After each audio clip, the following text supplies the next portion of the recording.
Alright, in this video we're going to talk about Unit 6, Objective 4, which is the mean value theorem. Mean value theorem is going to be connected to the intermediate value theorem in so much as it's asking us to show that something exists. These are oftentimes called existence theorems. Show that there exists a value between the two y points for your intermediate value theorem. Or in this case, we're going to show that there exists a point where a certain derivative happens. So our mean value theorem says that if f of x is differentiable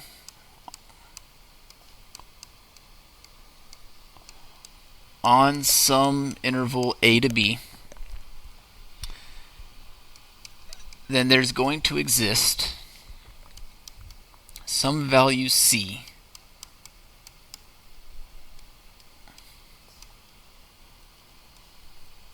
such that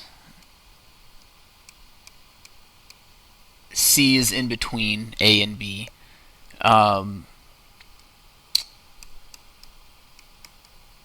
such that f prime of c is equal to f of b minus f of a over b minus a. So a couple things that I want to point out about our definition of the mean value theorem. The first is this right here. Our function has to be differentiable. Don't forget that differentiability is also going to imply continuity. So a lot of times AP is just going to tell you that a function is differentiable, and you have to know that that means continuous. So if they ask about the intermediate value theorem, you have to know. And then the big chunk of this is saying that the derivative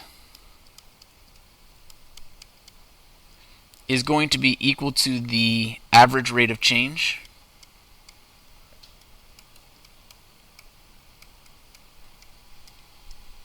which is just the slope from Algebra 1.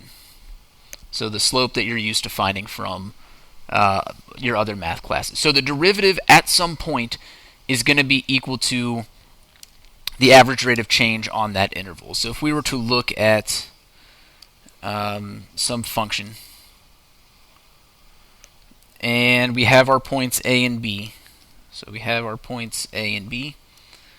If we were to connect those, find the slope of the line connecting those 2 points, that slope is going to happen at least once on our function. So if we look right around here,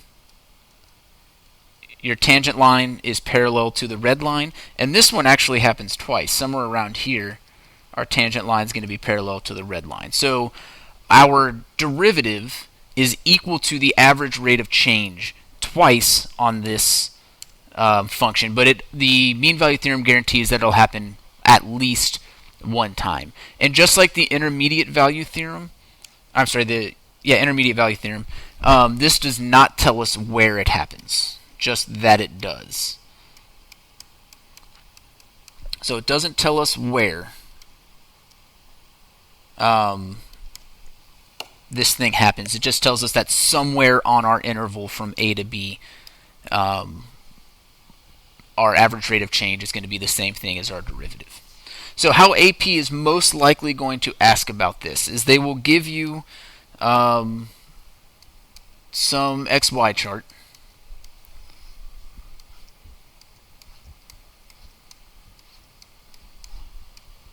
So we'll go 1 to 5, and we'll just put in some values here. Let's say 5, 7, -3, -2, 5.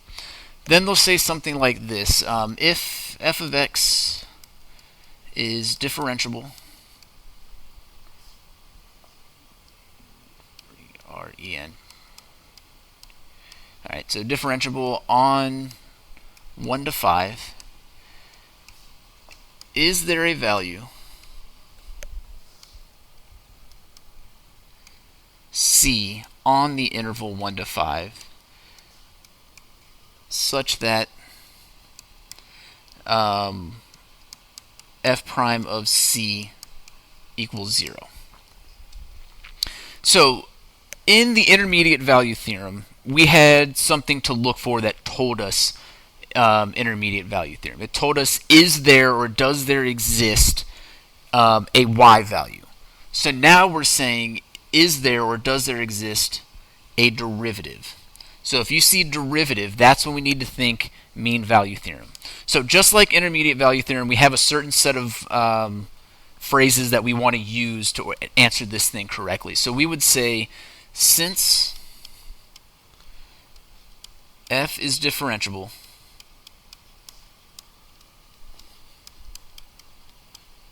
on the interval 1 to 5, and so if we think back to what the mean value theorem says, it says the derivative will equal the average rate of change. So we want to do next is show the average rate of change. So and f of 5 minus f of 1 over 5 minus 1 is equal to 5 minus 5 over 4, which is 0. The mean value theorem guarantees a value c on the interval 1 to 5 such that f prime of c equals 0. So it's very, very similar to how we would answer an intermediate value theorem question, except now we just need to think about derivatives and average rate of change instead of just y values. So instead of showing or saying we're continuous, we're going to say we're differentiable on the interval. Instead of showing the endpoints, we're going to show our average rate of change. And then we're going to say mean value theorem is going to guarantee that there is a c on the interval such that the average rate of change is 0. They can, I don't think I've ever seen it, but they can ask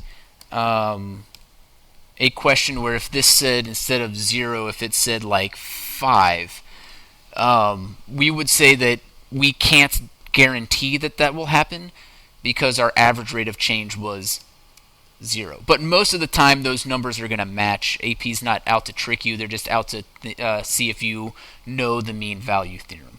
So the big keys are we need to say differentiable, we need to show our average rate of change, and we need to mention mean value theorem in our answer. So that'll do it for this video. We'll see you in the next one.